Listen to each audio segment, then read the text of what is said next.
I want to ask Peter, you have suffered a terrible tragedy. Why is it that you think that something good could not happen to rectify or to go somewhere to assuaging the terrible tragedy that happened on 9/11? If people like Daisy are willing to, as she says, be a combatant for moderation. Because, as I pointed out, moderate mosques elsewhere in the world have been taken over by the radicals.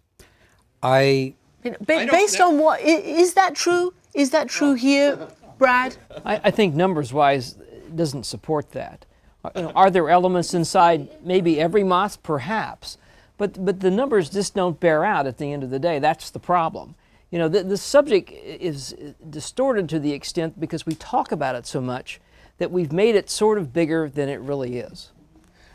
So, Donna, do you think that something good to assuage the terrible tragedy that you've suffered can come out of what Daisy is doing? Not if American people won't let it.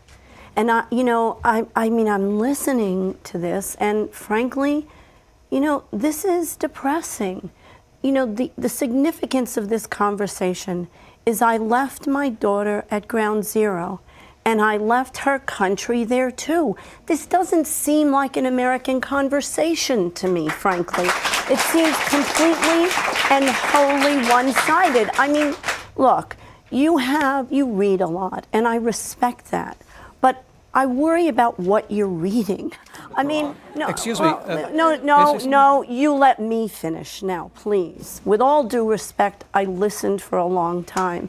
I don't know why on earth you would think that there is an address in America where, Muslim people can't practice their religion. Number one, this is not a mosque, it's an Islamic cultural center. Number two, and this is really important, it is not at ground zero, it's 2.5 blocks away. That's not what you said. It's 2.5 blocks away.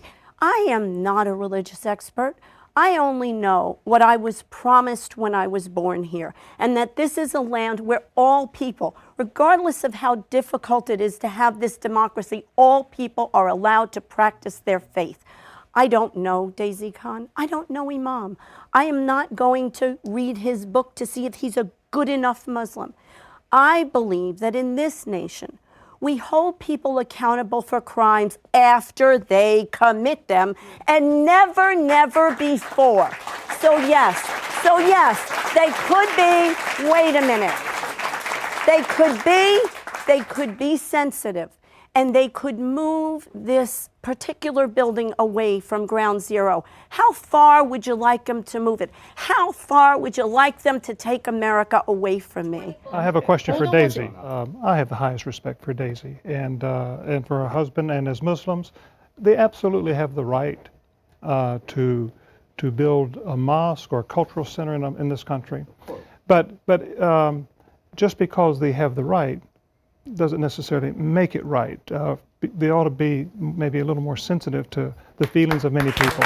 But Daisy, one of the things that really bothers me on 9/11, and this is something that is very troubling to me. On 9/11, when these aircraft flew into the World Trade Center and into the Pentagon, into the field in Pennsylvania, they were piloted by men as they were going into these buildings, were yelling, Allahu Akbar, Allahu Akbar. They did it in the name of Islam, for Islam, for the God of Islam. Daisy, there was not the universal condemnation from the Islamic leaders of the world. I would like to say to Mr. Graham that right after 9/11, Muslim leadership did come out in the United States and condemn this act. Yes, in this country. Unfortunately, we were not covered, the coverage about Muslim leaders coming out and condemning the act was not the same as the coverage that the extremists got. Do you think there's any way that these two sides can move on and this debate can die down? We are at a very important juncture in the history of our nation, and it's really important for all of us to work to bring tolerance, understanding, and peaceful coexistence. We are one of the most richest, most vibrant, most dynamic nation in the world. We have been seen as a beacon of light for many, and I think it's really important that we preserve that. When you listen to all of this, do you think that you should move the center? No. I think that American values have to prevail. I think I'm now fighting for American values. On that note, I thank you both, all of you, very much indeed for being here. This is obviously a really still heated issue, and we're never going to come to full agreement. We hope we've aired some of the issues that all sides have been able to air, and I hope you'll agree with that.